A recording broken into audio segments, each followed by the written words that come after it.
What is up, everybody? RandomRandomMan here, back after a bit of an unexpected 2.5 week or so break.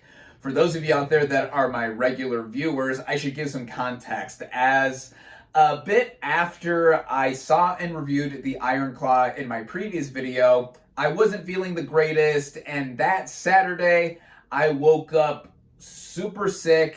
I had tested positive for the Rona, and yeah, the next several days after, I was pretty much out of commission, though I got progressively better as each day came and went, and I eventually tested negative, went back to work, and just as I was feeling better, the weather, at least where I live in the United States, wasn't the greatest either, as there were below zero freezing temperatures outside, coupled with some snow, and I really wasn't feeling like doing anything aside from having to go to work and just all that coming together. But now, I am back and having to do some catching up specifically for award season and just with other movies that I want to check out in general, as I am here bringing you my review for Saltburn.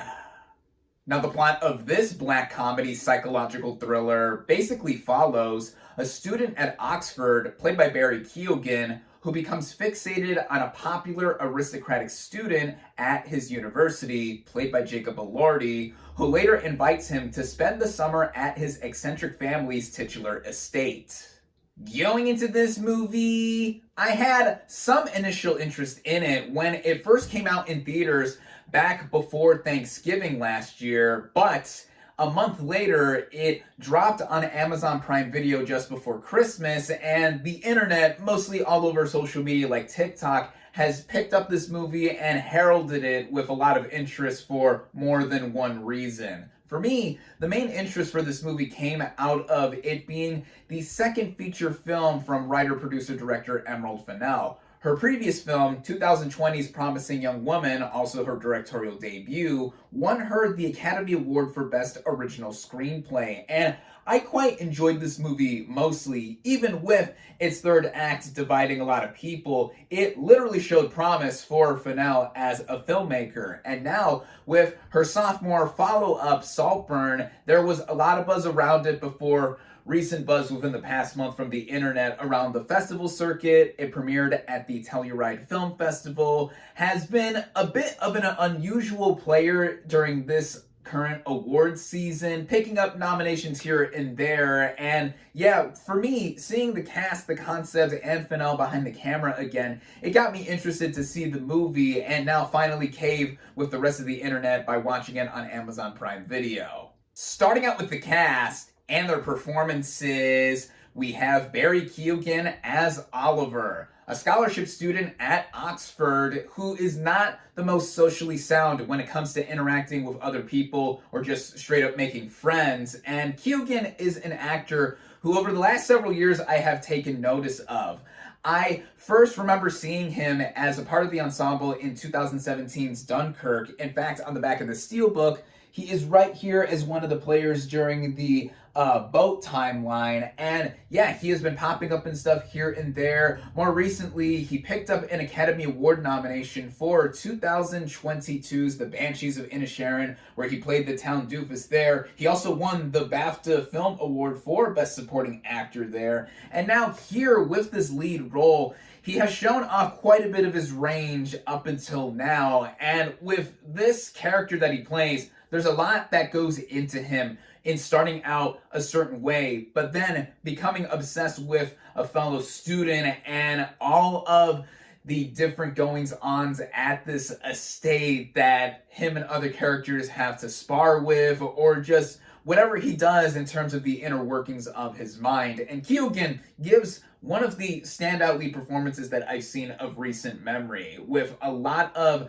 juggling that he has to do, and even showing off a little bit more of his salacious side, as the internet has quite simply pointed out. Keoghan is aided by a stellar supporting cast, including Jacob Elordi as Felix, the fellow student that he becomes obsessed with, and Elordi coupling this with last year's Priscilla made him have quite a good year for 2023. Previously, of course, a lot of us knew him as the douchebag on Euphoria, and then now with these two movies showing off a lot more of his acting chops, here he plays someone that is easily able to be seen as a fixture for someone like Keoghan's Oliver. I mean, who would blame him? He is a damn good looking man, and with his character too, coming from quite the family. Once we go to Saltburn, we see his upbringing and just how he is with his very carefree kind of personality. And Elordi, I think, is exceptional here. Then there's Rosamund Pike playing Felix's mom, and she gives one of the most memorable supporting turns of last year. Pike plays this character as someone who is really in tune with details and also kind of fragile if you look at her in one way too, just with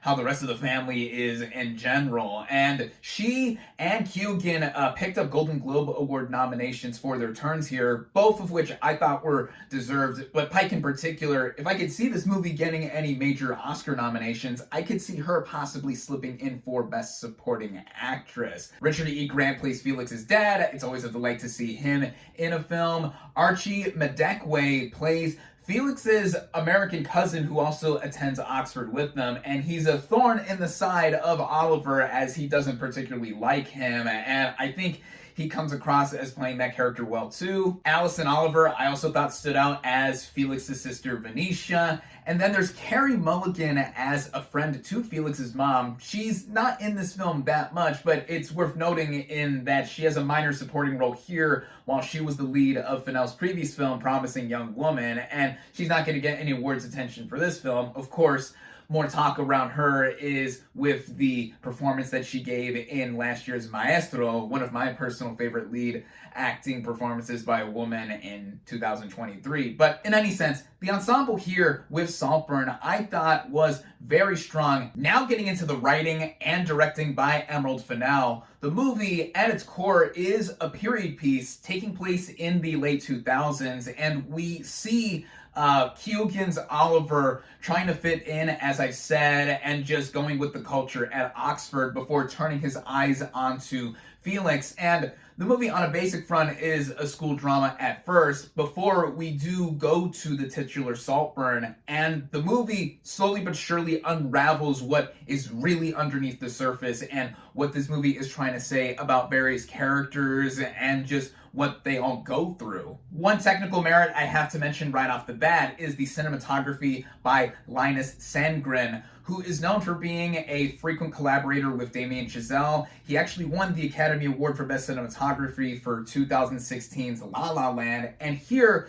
the camera work is notable because there are quite a few tracking shots that are used throughout the movie, and the aspect ratio was done in 4:3. More specifically, the slightly wider Academy aspect ratio. And with how the movie is set up and how it goes along, especially at Saltburn itself, the movie is intrusively inviting in getting characters up close, really in your face, and seeing how they would either spar with each other or just the sense of claustrophobia that the movie depicts with this giant estate, ironically, but it works with the narrative and is not just a cool aesthetic choice. Also, being a period piece and it having a lot of references and callbacks to those who remember this era well with music and just technology. On a visual front, this is a sumptuously shot film, and even musically, I gotta mention that because the original score done by Anthony Willis helped bring out the movie having its own edge with some organs and other orchestral sounds fitting in, and there are again music choices fitting in with the late 2000s era that are needle dropped all around here. Aesthetically, this film has it down pat, and getting back into how the narrative itself is crafted by Emerald Fennell, the movie, when we get to the titular estate and we see how far from normal the family is, to put it lightly, and Oliver experiencing and taking this all in at first, we get to see that he just wants to get closer to Felix because he has a lot of romantic tension built up inside him to go after him. And then when he interacts with the rest of his family, a lot more things happen that have the relationships and the ties all around get a lot tighter, more strained. One could even say that Saltburn itself is the movie's own main character, with how much we see of it in and outside of its grounds all around. And then with how we see Oliver going through and interacting with other characters and just seeing the rest of the story progress, the movie, I think, doesn't necessarily have a central focus after a bit because it tries to do a lot. And when it gets to its third act, the movie is crumbling under its own ambition to try and say a lot. And it does more than one thing itself with its own content. I mean, getting into the movie's shock value, I really wasn't too shocked by what this movie was showing and what characters said or did. Some could say that it was just there to be there, but I think there was some narrative purpose just to back up specifically the interactions of Oliver and just how he is reacting to all of this coming together. But if you want to see a movie, especially one recently, that has shock value or more lurid content that is of more substance, I would direct you towards Yorgos Lanthimos' Poor Things, one of my 3 favorite movies of last year. And once that movie eventually drops at home and the internet wants to go ahead and pick it up, oh my god, like there's going to be a lot to talk about there if you haven't seen it already. But back to Saltburn, another reason I didn't find the narrative coming together as a whole cleanly is that I saw some of the things that this movie was trying to do coming, not from a mile away, but I thought they were telegraphed in certain details that I picked up while watching. I did not know that much about this movie going into it, aside from vague details that the internet was already going around with, mentioning certain things, but I didn't have any context. And when I saw how this movie was going, especially towards its third act, I thought to myself, I've seen this kind of thing done before, and done better. That brings up another detail too in the movie's running time. It's just over 2 hours before the end credits start, and with that aforementioned final half hour or so, I was feeling the running time go along because the movie to me was going through certain motions that I was like, okay, certain things are either getting revealed or they're going in a way that, again, I've seen done before. It's part mystery, if you want to describe this movie that way, part psychosexual, psychological thriller sort of thing. As I've mentioned, it's a black comedy, psychological thriller, but the movie's genre is kind of hard to pat down because the movie is darkly funny at points, but the film plays out in a way that is not necessarily one thing to laugh at after certain things do happen.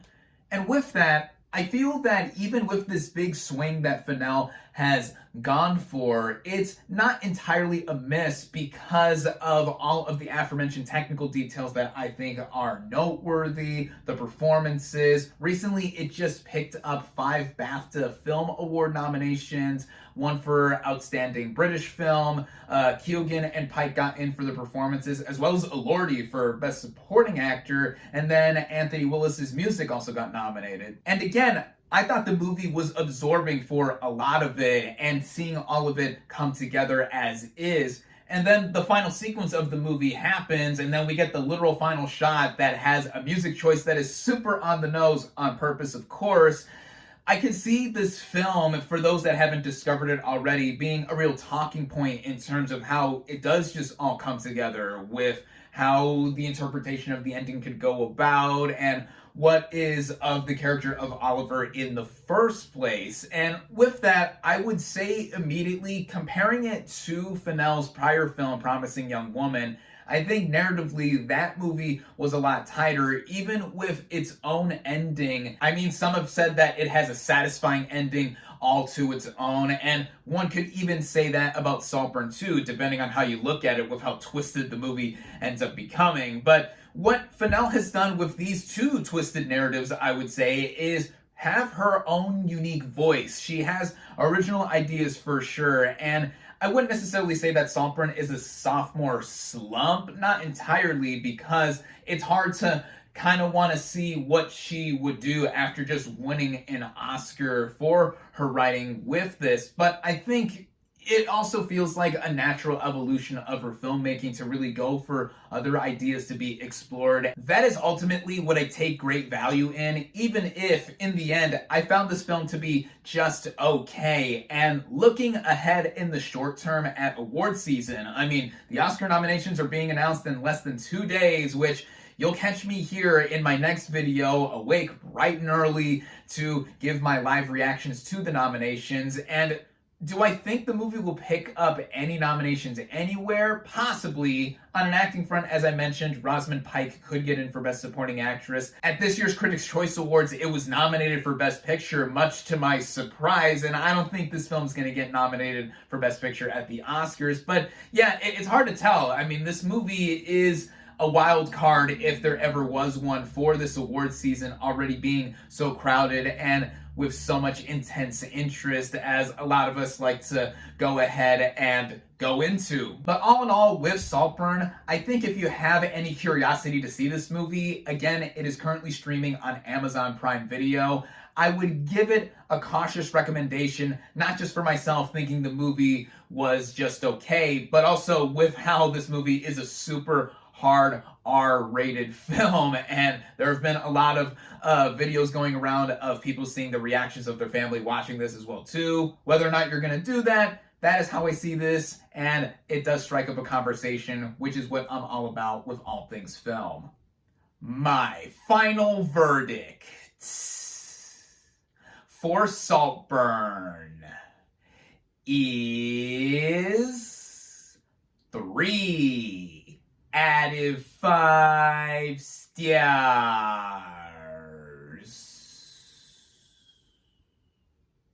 Thank you all, as always, for watching. Be sure to like this video, comment on what you thought of Saltburn, social media links in the description, subscribe to my channel for more, and I'll catch you on the next movie review.